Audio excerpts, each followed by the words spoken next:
Good morning and welcome back to Mobility Matters. I'm your host, Javier Betancourt, Executive Director of the Citizens Independent Transportation Trust, or CITT.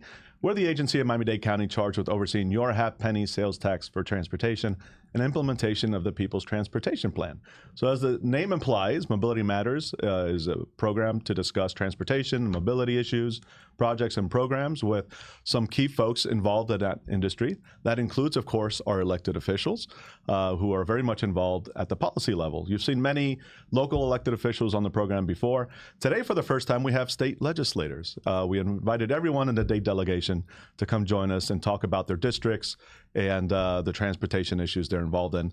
And I really want to thank Representative Jim Mooney, who is here representing district. Remind me what the district is. 120. 120, which I think is the last district, right? It runs 1 through 120. Yep, number one, and I hold the entire state together. And by the way, I think it is the most interesting district in the state. I was looking at the map, and you cover all the cool spots. You got the Florida Keys, you got the Everglades, you got Biscayne National Park, Homestead, agricultural areas, right? It's very eclectic and it's very dynamic, and also very cool to represent such a diverse part of the state of Florida. Yeah, and it spans 2 counties, right? So you got most of Monroe and Dade. Yep, all of Monroe and zigzags in and out of the southern Dade County. You know, west and Chrome Avenue to the Glades. So Florida City, Homestead, into the Glades. No, Rep. Chambliss has Florida City wholly. Okay. And he and I share about 50% of Homestead. So it zigzags in and out east and west of Homestead. You know, because of development on the corridor, US 1 corridor, Rep. Chambliss got consolidated. Okay. A little bit more because of just the population base. But it's very dynamic. The Air Force Base, the Raceway, and of course out to the west, the Farming District, the neighborhoods, and then all the way up to the Broward County line to the west, and then out really to the all the way up. County line. Okay. Yeah, it's roughly 7,000 square miles, District 120. Mostly gators, you know, but that's okay. No Seminoles or hurricanes, just gators? You know, we just don't, no hurricanes. We don't talk hurricanes unless it's Miami hurricanes. So I didn't realize it went all the way up to Broward. So you basically have the Everglades in your district. Yes, I mean, and it goes all the way out to Dry Tortugas as well. Wow. So it goes 30 plus miles west of Key West. Wow, so you really get to dabble in some fun stuff. It's a journey. Yeah. When you have to go to meetings, it's a journey. Just like today, and thank you. I think you're going to hold the record for the longest commute to this program. So thank you for doing that. I appreciate it. My pleasure. And so, as state representative, what capacity do you serve in? Are you chairing any particular committees? Or? No, I'm not chairing. I vice chaired technology with Demi Cabrera, Representative Cabrera. That was interesting. Mostly technology side of it. With a little bit of infrastructure in there, but you know, my wheelhouse is the environment. Ultimately, that's my. I've been on state affairs. I was the whip of the Appropriations Committee, so you know, proud to have been pointed to that. I think that leadership felt I could handle it, and then you know, we did the best we could. Yeah, I would say with the Everglades and Biscayne National Park and the Tortuga, all these amazing spaces that your environment would be your top concern, I grew up right? in Florida Keys, so I've lived there my entire life, and my great grandparents were here in the beginning of the 1900s, so we are very familiar with South Florida in general. So where in the Keys do you live, sir? So I live in Alamorada. Yeah, roughly mile marker 82. And I learned something new. I didn't realize Alamorada is a fairly young city and that you had a hand in that. It's pretty new. 1997 we had the election to form the city, and by March of 98, we set our first council. Okay. I chaired the first meeting and immediately called for a new mayor. I did not want to be the mayor. I just wanted to go to work and raise my children. But it was a journey to get there. But I think in the end, it's been good for the citizens of Alamorada and good for Monroe County as well. Yeah, well, it's such a fantastic city. I think it's a sport fishing capital of the world, if I'm not mistaken. Capital of the world. Yeah, I got to try that sometime. Come on down. I tend to be more of the snorkeling type, so I go to the John Penny Camp and all that sort of stuff. That's fine. The water's been beautiful lately. Has it? Okay, good. Yeah. Any issues with the coral bleaching? I know there was a lot of talk about that last year. Is that maybe not as bad as they were saying, or? Well, I mean, the bleaching certainly occurred, and you know, it's happening again. To some degree, the verbiage is that the coral's dying. It doesn't mean they're dying. It just means they're releasing color to help keep themselves cooler, amongst other things that they do for that reason. But you know, obviously it's a big issue, and now it's worldwide. Again, anything that's worldwide is a little bit frightening. Yeah. You know, we lost sea urchins years ago around the world, and that's what is concerning, because then you ask yourself, what is really going on here? I think we all know what's going on technically. So the Earth is evolving. We just happen to be here to see it. Right. And we don't like it. And we're going to do the best we can to try and avoid what we can keep from happening. But yeah, it's right now we're concerned, and when summer's coming, and we don't need another 100-degree water temperature reading in midsummer. We certainly don't need hot waters in general because of the storms. Yeah, we had a great April. Hopefully that trend continues into the summer. We have our concerns right now with the fish down there spinning, particularly the sawfish. Oh, yeah? So research is being done. I'm sure that they'll figure it out, and don't know that we'll solve it, but it may have been happening for thousands of years. We don't know. Wow. But we know one thing, we're seeing it now. So. Well, keep at it. Yeah, we're not going to stop. We're not going to stop trying to save the environment. Trust me. Yeah. So you also oversee, I guess, outside of the national parks and the environmental issues, you have a lot of agriculture in your district. So I imagine you're also involved in trying to sustain that community, which is under threat from development of the things. What are some of the things that are being done in Tallahassee on that front? Well, from Tallahassee, trying to preserve through the certain programs that the state has where they can offer to buy development rights from the farmers and then let them hold their land in perpetuity, so and take development rights. But I'm trying to work with a program much like we do in Alamorada and the Florida Keys to transfer the development rights and trying to figure out a pathway for farmers to keep their land and make money. Right. Not just be able to give away a development right for a penny, but actually make money by having developers buy those development rights. And then, of course, putting that development in corridors where transportation's already in place, sewage infrastructure's in place, power grid's in place. Obviously, you talk transportation, modals and stuff. It's a multifaceted wheel, and a lot of its development.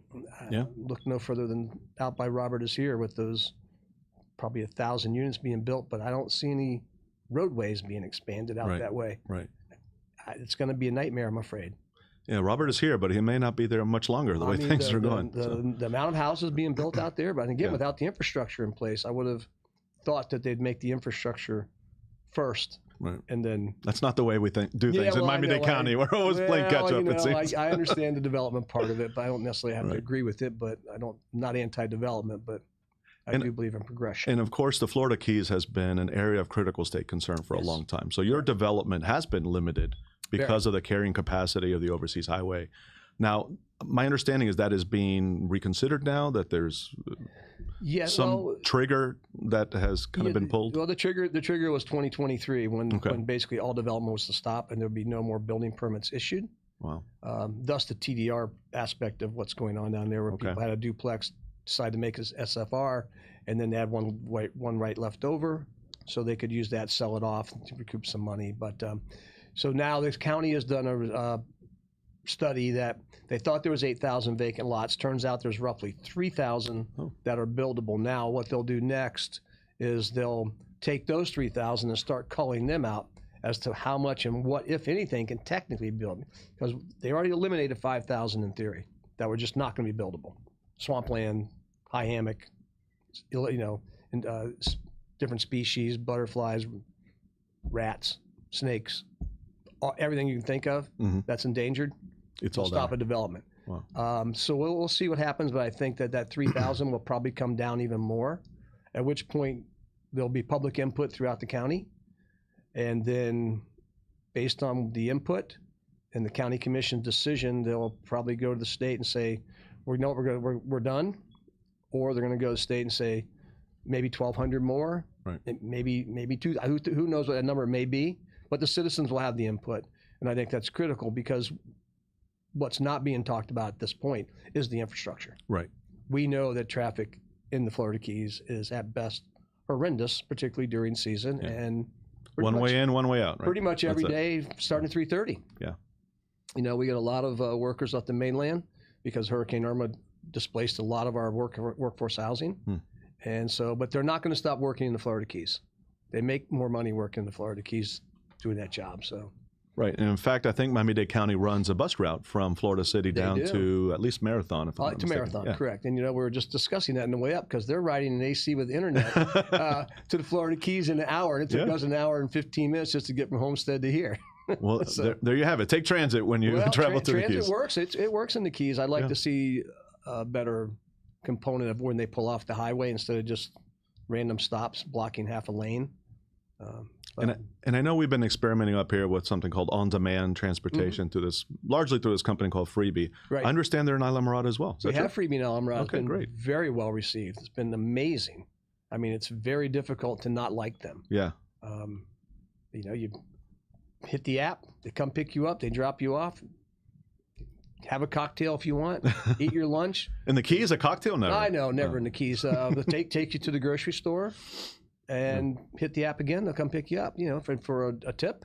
That's it. It's free. Right. It's being funded through multiple grants and federal funds and to some degree the village funds, but certainly well worth the effort. That's great. Yeah. So speaking of the Keys and cocktails, you actually, I believe, sponsored my favorite bill of the session, if not ever, which was to rename A1A after Jimmy Buffett. Jimmy Buffett, yeah. And I believe that passed, correct? It did pass, and the governor signed it right away. So I'm a huge parrot head, I have to admit. And so, thank you for that. Yeah, well, I think it was a well-deserved honor for him. Representative Clemens and I, he ran it because I just thought he was first up. I didn't know he was a parrot head, but he is. A few of us in Florida. So he and I ran that bill. Yeah, I think it's worthwhile, and I think it's something that is well deserved. Yeah. You ever get a chance to meet him? Jimmy Buffett? Yes, Yeah. I have met Jimmy Buffett. Well, that's cool. Yeah. Yep, in Alamorada and at the Caribbean Club. It sounds like a story you're not allowed to tell me. No, that was when he was young and I was younger. But it was a great night. I can only imagine. So let's talk about some of the mobility projects in your district. I understand that the Overseas Highway has been under some kind of renovation. And if you're going to start increasing development again, I would imagine you may even need to expand Overseas Highway. I'm not sure if that's even possible, but yeah. What are your thoughts on? I think that's going to be the dagger on any more development ultimately. Mm-hmm. I mean, I would not close the doors on the fact that they may come to a delicate balance between these infamous taking cases that you hear, which are not as easily done as most people think. I'm in real estate and it's buyer beware. If you wanted to buy a vacant lot from me, I'm going to tell you straight up, you may not get a building permit. And I'm pretty sure a judge is probably going to say, you were told this is a limited growth area. So if you bought a vacant lot and you didn't apply for a permit way back when you bought it, that's sort of on you. And you're probably not going to get $1 million for that lot. But I think, there's really no place to widen the roads in the Keys. We've got to replace the 7 Mile Bridge right now, is on a fast track for 7 Mile Bridge and Long Key Bridge. So 2 of the longest bridges in the Florida Keys are going to be fast tracked for replacement right now because of infrastructure. How are they going to do that? We have actually, I think it's next week we have a Zoom meeting with FDOT and stuff as they start to do the public outreach. I don't know where they're going to build a new 7 Mile Bridge. So they're building a new one. A new one. Not necessarily just upgrading the existing. No. So this will be the 3rd bridge. This will be the 3rd bridge. Right, after Flagler's original and... Yep, and then Long Key Bridge, they spent 3 years up, trying to keep piecemeal it together, and it's ultimately falling down. It's not in danger of falling down, but it's critical to the degree it needs to be replaced. And so that's going to be a nightmare in and of itself. We're tearing up highways now for water lines. So yeah, transportation is an issue in the Florida Keys, and it's an issue everywhere. Everywhere. Well, as you said, on your way up here, you were fine in the Keys until you got to Miami-Dade County. Yes, and the number of people heading south into the Keys on Card Sound Road was literally bumper to bumper, much like it was from Homestead to Cutler Ridge, bumper to bumper. The weekend started early for some folks. I'd like to get that Card Sound Road widened a little bit and make it a little bit safer for those that, work in and out of the North Key Largo area. Mm-hmm. Is that a possibility? We've started the process. We got upgraded. We had some, some restriping, has a new overlay, put some signage in, let people know it's better, but it's not wider. There's nowhere to pull off if you get a flat tire. Right. It's nowhere to go if somebody crosses the line. It needs to be done. Dade County does have some information and some plans that they're working on. I like to approach it as an environmental project. That way, saltwater intrusion with that man-made canal to the so-called west. Fill that in, widen the road. You kill 2 birds with 1 stone. Just make me a promise. Keep Alabama Jacks there. Oh, Alabama Jacks has to stay. Absolutely, has to stay. Yeah. No eminent domaining, Alabama. No. Like there'd be an uproar. County. That would be Dade County. Is that in Dade County? Okay, That's I didn't Dade realize. County. Yep, it's on the other side of that little toll booth. That's where the dividing line is? Yep, At the toll. just right there. I learn something every day on this Right program. there. Yeah. So, sir, tell me about some of the other things you're involved in outside of your private and public life. Are you with any organizations? I not really at this point. I mean, I've You got your hands full. yeah, I had my rep Lee Young is my LA Lee Young is we had that discussion yesterday coming back from Key West. Like, I got off a board this year just to enjoy the golf tournament on the water. But over the course of time, I've been at Take Stock with Children, Florida Keys Electric Co-op, pretty much anything that's volunteer. That's what you sort of do in the Keys. And pretty much even in big cities like Miami. Yeah, of course. You just don't see it as easily because it's just the number of people. Well, you're a very tight-knit community. It's just tight-knit. And what's the population of Islamorada? Alamora's about just at 6,900 people. So That's it's it? very small. Right. It's very small. What's the population in the winter? Yeah, well, that blows up to probably 40,000. I imagine. But the entire population of the Florida Keys is just 80,000. So it's 120 miles long with 80,000 people. And most of that is in Key West. Right? Yeah, Key West is probably around 38,000, something like that. So. Do all of you get along down there, all the communities? Yeah, absolutely. We do. I think that having grown up there was a time when Key West got everything, every penny, and nothing came north. But now, the way the county and the cities work together, I mean, look, we are, even though it's 120 miles, we all have the same exact issues. It's water quality. Right. It's our bread and butter is water quality, so we have to get it right. We're central sewer now. We have all central sewage in the Florida Keys, and the water quality has exponentially gotten 10 times better. Right. I mean, just 10 times better. So now phase 2 is fill canals in to 7 feet. Most of those canals were dug to create the subdivisions where the homes are, but they were dug to 30, 40, 50 feet deep. So now they're being filled back in to around 77 feet. Oh, interesting. Which what does that do? It creates water flow, and so you have healthy water in those canals. Otherwise, below the 14-foot mark, you basically have no dissolved oxygen, so you have nothing growing. The canals that they've done, literally, what seems like overnight, but within 6 months, turn into aquariums. Wow. Coral grows. They're crystal clear. The manatees are back. Fish are thriving because they have a habitat that was not existent. Prior to being filled in. And it's still deep enough to accommodate your typical sailboat or something like that? Yeah, plenty deep enough to not hinder anybody's boating, So speaking of boating, I know from time to time they initiate a ferry service from Miami-Dade County down to the Keys, and then it goes away. Is there just not the demand for it, or what do you think is happening? I know the one from Tampa to the Keys is ongoing. Fort Myers. It's actually closer, right? Yeah, Fort Myers to Key West, that's very popular. I think it's a combination of demand. Mm-hmm. And let's face it, if you're not a boater and the weather turns a little snotty on you, not a pleasant trip. You're probably not having a good ride, And then again, where do you stop? And you have to have other transportation mobiles. So it just doesn't fit. It fits perfect in Key West. So from Fort Myers to Key West, you can take a day trip to Key West from Fort Myers or vice versa, and that works perfect. You're going hub to hub. You have something to do. It's great ports. So it's just the water taxis have just never really panned out in the Keys. It's just too linear. From here? Yeah. Well, even in the Keys, they've tried a couple between the Keys? Water taxis. They're just Freebie's been the best thing so far. Like they're electric.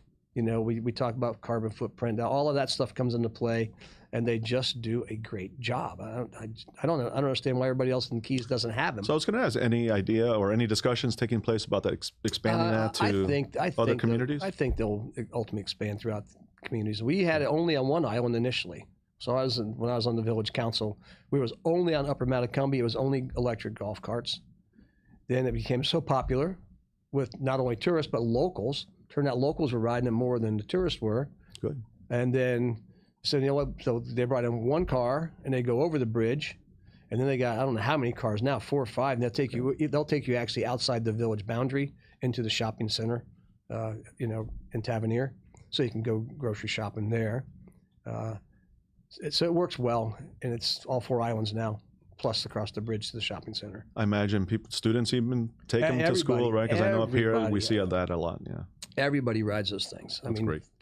From dinner to, and tourists do use them, but a lot of the hotels now have their own little shuttle buses. It's okay. It spurred something on, and DUIs are down, traffic accidents are down. I mean, all the stuff that should be affecting it in a positive way is occurring. So hard to beat. And are you aware of anything happening in kind of the bicycle pedestrian space in the Keys, Isla Morada, in your district, in terms of kind of mine. Okay, and in which direction? I just think I think that in general, transportation hubs, whether it's FDOT or even local communities in their city-owned streets, do not do enough for pedestrians. We should not be leading the nation in pedestrians being hit. Right. I know it's an issue in Miami-Dade, so it's in Monroe County as well? Absolutely. It's an issue in Monroe County. It makes sense. People are trying to cross that overseas highway. They get impatient. You cannot cross that road during season. It's very difficult to cross that road even out of season. Yeah. People pass in the turn lane. There's just so many issues related to pedestrian, including bicycles. We had a pedestrian overpass, the village council, that after I left decided to kill it. Really? Like, a terrible move. Why are you going to kill it? Because it's ugly. No, you know what's ugly is somebody in a body bag. That's ugly. Mm-hmm. And it's at our park. Kids should not have to run across the highway. People shouldn't have to run across the highway to make it across the road.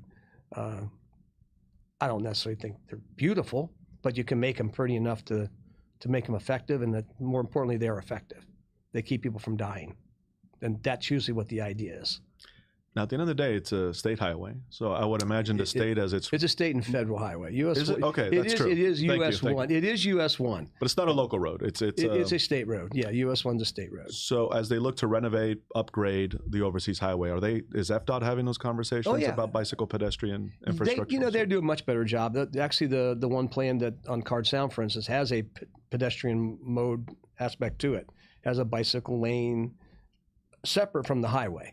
Like, right now through the Keys, they widen the road a little bit and put a little white stripe of the bicycle in it that's 3 feet wide. So you're riding your bicycle next to a guy going 60. I don't find that comforting 60 myself. with his phone in his hand, by the way. Exactly. But, I think ultimately pedestrian safety is something that we need to pay more attention to. We really do. We're coming here and a lady's rollerblading down the middle of the street in this traffic. I'm like, wow. But she had nowhere else to go. There was nowhere else to go, but I mean, not exactly the safest scenario. Yeah. And now, introduce the micromobility, so the scooters and the e-bikes, and they're everywhere. They're everywhere. Are those allowed in Monroe County? They are. I don't know. We have a lot of them, though. It's not really kicked off yet. I think the freebies sort of taking that stuff just to the nth degree. And of course, we have a lot of golf carts now that are street legal, because you can ride off of US 1 in the back streets. And traverse like Plantation Key, 5 miles on the back road. As long as it does 35 miles an hour, you're good to go with a license plate, seat belts and blinkers, and you're ready. Well, all this talk about the Florida Keys makes me want to go. So, I have a trip planned there in October, but I might have to move it up. I'm missing it. Yeah. So, listen, thank you for making that very long drive up here in that traffic to be on this program. Thank you for everything you do as a public servant. Yeah. Well, and please keep up the great work, sir. Thank you. Appreciate it. Thank you for being on. Thank you so much. Right. Folks, that's all the time we have for this episode of Mobility Matters. Please join us here every other week, Thursdays from 9 to 10 a.m. We'd like to thank our partners in this endeavor, community newspapers, for hosting us in this lovely studio and producing the program.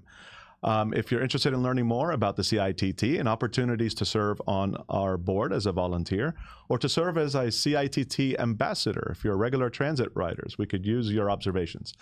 Please visit our website, miamidade.gov/CITT. Thank you. See you next time.